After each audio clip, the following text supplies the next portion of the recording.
Hey there, YouTube fans. How you going, man? All right, so you see from the title, I had reactive hypoglycemia confirmed just earlier this morning from an endocrinologist. It's otherwise known as postprandial hypoglycemia. So what happens is, generally, if carbohydrates, if you eat carbohydrates, something high GI, a high GI carb like sugar, white bread, white flour, white rice, things like that,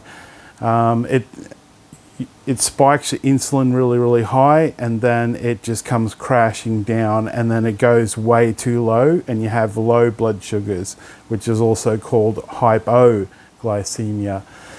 So the endocrinologist, Divya, her name was saying that I should be eating smaller portions because I've had gastric sleeve surgery in November 2021 more often, to try and help mitigate that.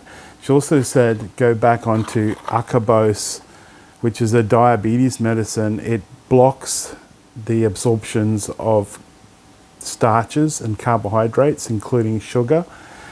I've tried this in the past.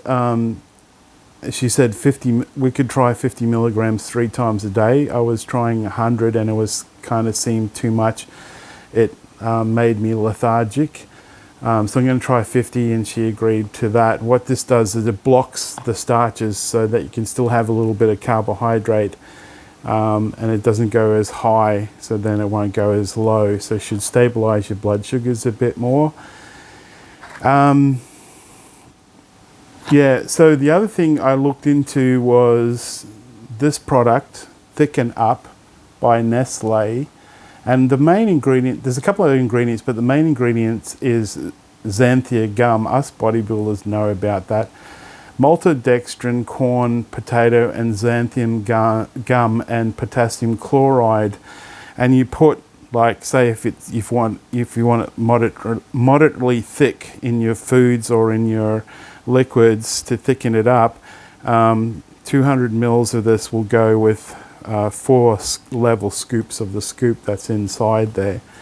And so what they can do is delay gastric emptying. In other words, your stomach won't empty so fast and keep you full longer. I think that could be a good diet thing personally, but with everything I'm saying here, of course, my disclaimer is check with your own doctor before you do anything. So that she was saying, and this is what I thought as well, that explains my rabid hunger when I eat, and all my constant glucose monitor going off, and saying that I have low blood sugar, and then feeling really hungry, and then caught up in this roller coaster, so just up and down with your blood sugars all day.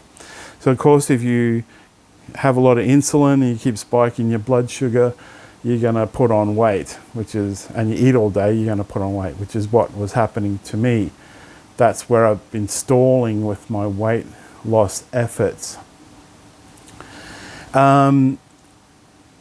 She said a little bit of low free testosterone is not a big deal, that it was still okay for myself.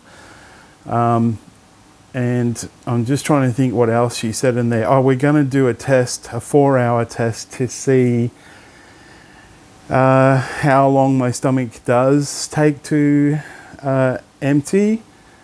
So we're going to test that gastric emptying, as it's called. And so she said you're going to eat a piece of toast with jam and an egg that's radioactive, and then they measure in a kind of a nuclear medicine machine, like a CAT scan. So that'll be interesting. Yeah,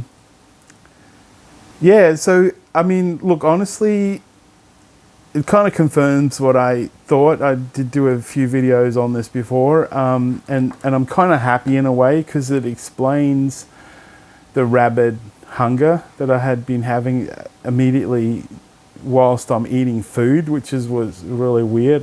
I got to eat now, actually.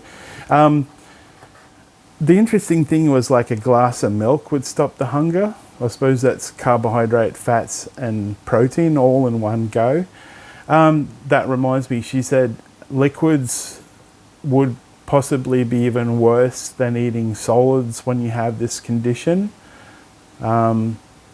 especially like if they've got sugar in there, they'll spike your blood sugar up and then come crashing down. So she said, be careful with the liquids. She said, still do a mixed meal, but everything that you eat should be a mixed meal, but it should be low on the glycemic index. So if you guys don't know, the glycemic index is how fast something turns into sugar in your bloodstream. So, for example, as I said earlier, I think white bread is one of the worst. It will just spike your blood sugar. That's why they tell diabetics to have it if you're having a blood sugar event, a low blood sugar event.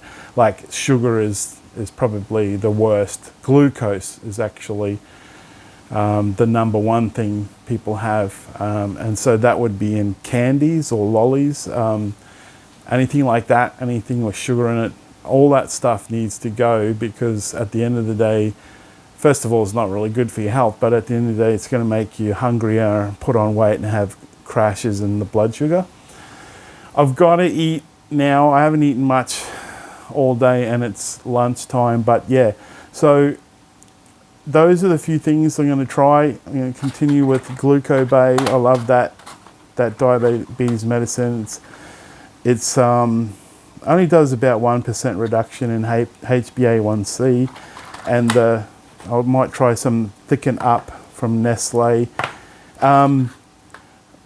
Talking about HbA1c, I said, so if you did an oral glucose tolerance test and you got gastric sleeve, could that be inaccurate? And she said, basically, yes. She said the better test for people who've had gastric sleeve is the HbA1c, or I think in America it's the A1C test, but we call it HbA1c,